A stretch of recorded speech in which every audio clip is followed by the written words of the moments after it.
Now, the good news is the Bible has plenty of examples of this, and I just want to pick one, and I'm just going to highlight a couple of verses of a story that happens in the Gospels, the book of John, chapter 11.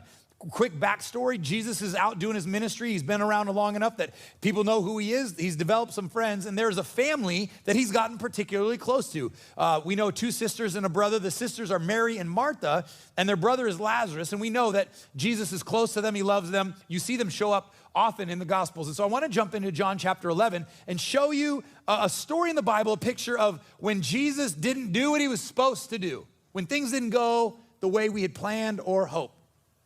John 11, verse 3 says this, the sisters, this is Mary and Martha, we pick up in verse 3, says, the sisters sent word to Jesus, Lord, the one you love is sick. They're letting him know, Lazarus is sick. Our brother is sick. You love him. You have a relationship with him. He is sick. And so we jump down to verse 5, and it says that now Jesus, we see that the relationship, loved Martha and her sister Mary and Lazarus. Verse 6 says, so when he heard that Lazarus was sick, he stayed where he was 2 more days, and then he said to his disciples, let's go back to Judea. So Jesus gets word Lazarus is sick. They're somewhere else, and he tells the disciples, hey, in a couple days, we're going to go back, and that's the plan, although there's only a big problem. In the 2 days between the time he got the word and the time he got back, Lazarus actually died. And so now you have a funeral, they've buried him in the tomb, they've wrapped him in grave clothes, the sisters are grieving, they're mourning, the town is surrounding them, and this is the scene in John chapter 11, and I want you to notice the words and the emotions that come out of the sisters, because once again, Jesus didn't show up, and so verse 20, we see Lazarus is dead, and they get word that Jesus is coming back, and so in verse 20 it says, when Martha heard that Jesus was coming, she went out to meet him, but Mary stayed home.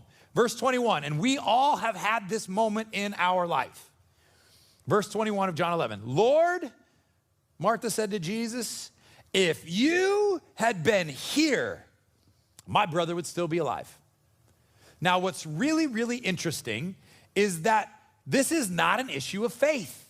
In fact, Mary and Martha's faith is awesome.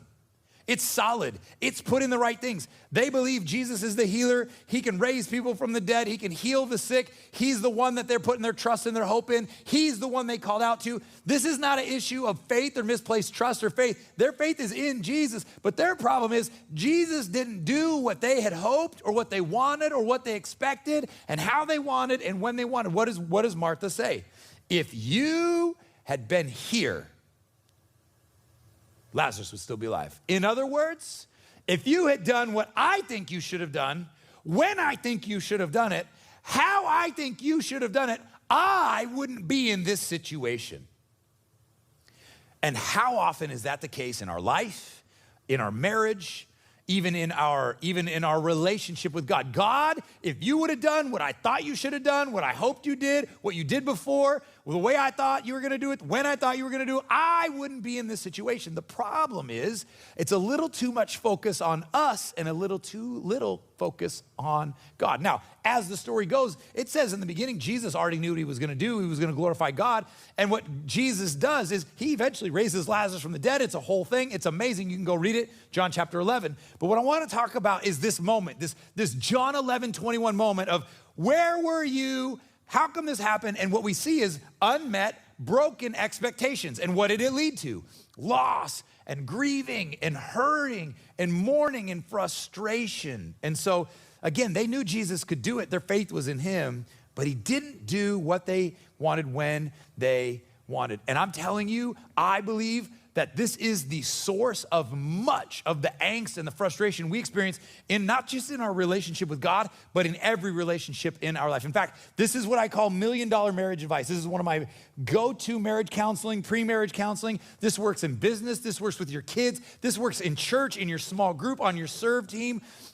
What do we do when the expectations aren't met?